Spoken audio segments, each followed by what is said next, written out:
Welcome, everyone. I'm Mary Wynne Ashford, and this is Global Solutions for Peace, Equality, and Sustainability, Session 1, the UN We Love. I spoke to a peace conference in 2007. There were about 300 people there, and as they came in, I asked them to go to one side of the room if they thought that someday we would get rid of war, and go to the other side if they thought we would never give up war. And about 285 thought we would never get rid of war, and about 15 thought we would. But what is important is that this was a peace conference. The vast majority thought we would not succeed in getting rid of war, but they were still there, still working to end war. Well, I've repeated that exercise many times with other audiences, and I find the same results every time. Most people still hold the worldview that human beings are inherently violent and that domination by force is an inevitable human drive.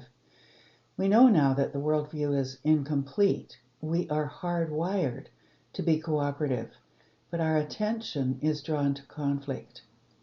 So today I could ask you if you think we can create a system of world governance that would be fair, just, effective, and that would act for the common good, that would put the environment, human rights, and social justice above profit.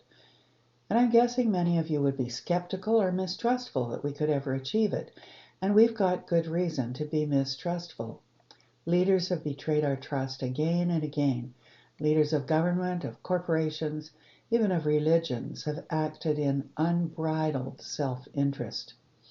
But here we are together, facing a world in crisis. We know that we may not survive climate catastrophe. Unstable leaders may unleash a nuclear war with, as one president said, fire and fury such as the world has never seen. COVID-19 may mutate and come back to us in a more deadly form, and our global financial systems may collapse in the chaos. But here we are together, because something tells us that love is stronger than hate, and if we pull together, we will make a difference. This course is based on an amazing book, Global Governance and the Emergence of Global Institutions for the 21st Century. I remember watching a whole morning webinar on this book during the celebrations of the 75th anniversary of the United Nations, and the professor who was moderating the session held up the book and he said, "I love this book. I used up 3 highlighter pens reading this book." And I recommend that you do what I did so that I could use highlighter pens. This book is a free download from Cambridge University Press, and the link to it is in your teaching notes. So I printed it up double-sided, separated it into 4 sections so they weren't too big, and took it to my local print shop. And then I had it printed up like this with a coil binding so that I can write inside. The first session is about the UN we love, and what we find is that people really don't know very much about what the UN has accomplished in 75 years, and I want to feature that because it's quite an amazing history. Our world is progressing in 2 directions at once. I'll just move myself out of the way there again. One direction is toward the disintegration of institutions and the destruction of our planet and privileging of profit over humanity. In this direction, we have difficulty discerning truth from lies, and hope is hard to find. The other direction is toward building an advancing civilization based on higher values of honesty, trustworthiness, and compassion, based on higher values, where respect for science and commitment to the common good are combined with respect for diversity, human rights, truth, and dignity. You can see this comment that over 100 civil society groups have issued a statement for a more democratic United Nations, and that means more contributions from we the peoples, not just the nation states. We're going to focus on the integrative vision of the future for the next 9 weeks. In February of 2003, I can just make myself a bit bigger here. There you go. In February of 2003, the US and the UK decided to start a second war on Iraq, and millions of people around the world went into the streets to protest against this new war. The protests continued for months, and one French academic estimated a total of 36 million people protested the war. The New York Times wrote, "The fracturing of the Western alliance over Iraq and the huge anti-war demonstrations around the world this weekend are reminders that there may still be two superpowers on the planet, the United States and world public opinion." World public opinion is expressed by civil society. Civil society includes non-governmental organizations, they're also known as civil society organizations, institutions like universities, academic institutions, religious institutions, and other places, other gatherings like this one where people come together to talk about issues and higher values.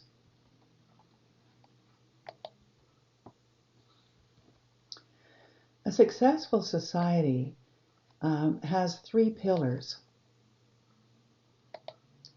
government, the economy, and civil society. And civil society is the conscience that is held to bear on government and the economy to keep them accountable, and that is shaped by culture.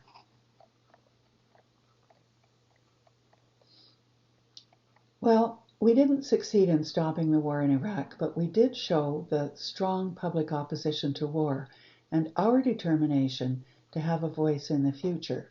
And we will see the growing importance of the role of women and the role of civil society in bringing conscience to government and the economy as we explore the achievements of the UN over the past 75 years. Most of us are unaware of these successes because our media focus on violent conflict and tragedy. Our worldview is shaped by what we watch and listen to, and massive profits feed the media giants who have the mantra, "If it bleeds, it leads." I call the talk today "The UN We Love" because we love those achievements of the UN even if we don't know the role it played. I want to start by reading to you the preamble to the United Nations Charter, and this is in your teaching notes too.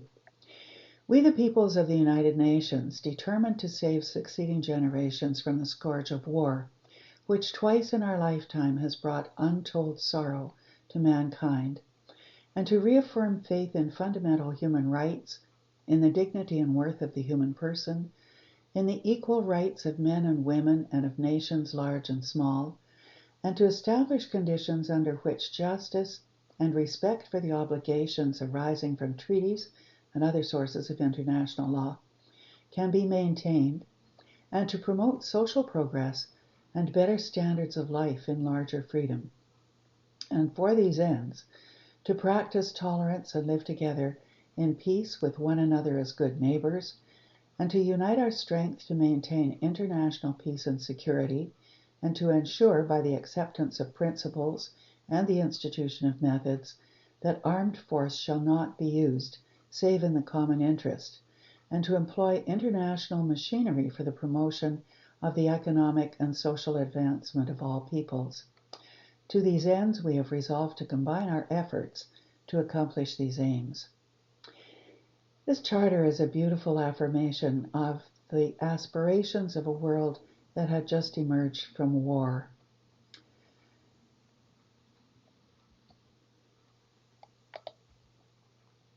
Human rights. The Universal Declaration of Human Rights arose from the United Nations by 1948, and the Declaration is a landmark that has been signed by almost every nation in the world now, I think 193. The World Health Organization was founded at the same time as the UN in 1945, and it's had several really outstanding achievements, but perhaps the biggest one is the eradication of smallpox. You know, smallpox had been a scourge in the world for over 3,000 years. We've got archaeologic evidence of that going back that far, and killed millions and millions of people year after year. But by the 1970s, WHO set up a campaign for the eradication of smallpox. And now it is completely eliminated from the world. Polio is a second success. We have almost eradicated polio, and I have to tell you that the role of civil society here has been really important. Rotary International actually donated $5 billion toward the eradication of polio, and now there are only 2 small pools of infection that remain, and they're in remote areas that are hard to get to and get everyone immunized. Average life expectancy in 1960 was 52 years for the world, and in 2016, 72 years. So you can see this huge improvement in world health. Another area of improvement, excuse me, is the rule of law. This is still imperfect, and this is part of what we'll be talking about in this course, but very important steps. The International Court of Justice, the ICJ, was founded in 1945, and this is where nation states can take their conflicts, say, over a piece of territory. The problem with it, the weakness of it, is that although these judges can render their opinion, they don't have legal enforceability, and so that means that the nation states don't have to abide by their rulings, and that's very unfortunate, and that needs to change. The International Criminal Court was founded in 2002, again as a result of very strong actions by civil society to bring that into effect.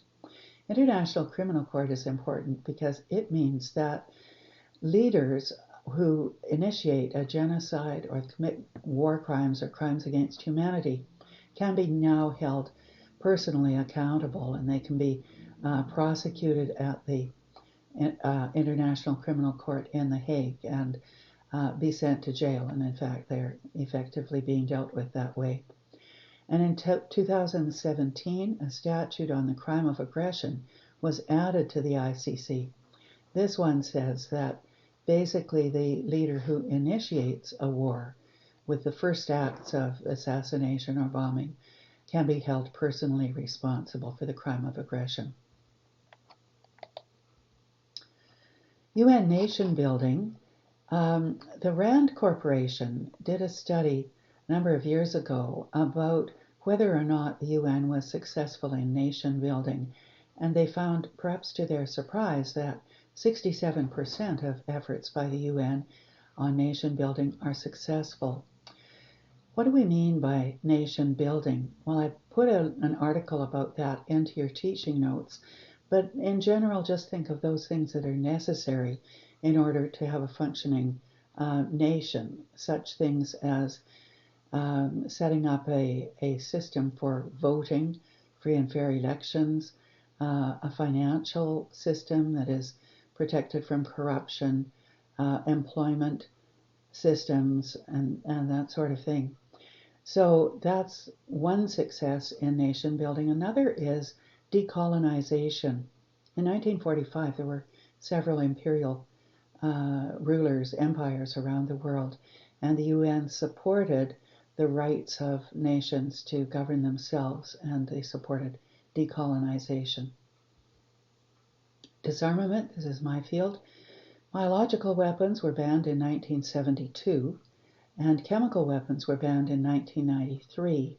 Now, these aren't perfect because chemical weapons were used in Syria, but the outcry by the world was so great that Syria had to get rid of their chemical weapons. Unfortunately, they continued with an extraordinarily brutal war. Landmines were banned in 1997, and that work was led by non-governmental organizations and then cooperation with like-minded governments. That's a new first in the UN, and we'll talk a lot more about that. And finally, the Treaty on the Prohibition of Nuclear Weapons was passed in 2017 and actually came into force in January of 2021. The UN's been really important in changing social norms. It's resulted in the norms that are set by things like the Universal Declaration of Human Rights means that there has been a decrease in extreme poverty, great improvement in labor standards, the banning of child labor, and again, we're not totally successful with that, but that's the standard. And the 40-hour work week has come from labor standards at the ILO and the UN. An increase in literacy, especially with women. Unfortunately, these are all affected by the COVID-19 pandemic, and we will have to regain a lot of those initiatives when we finally succeed in getting rid of that pandemic. And finally, declarations and conventions.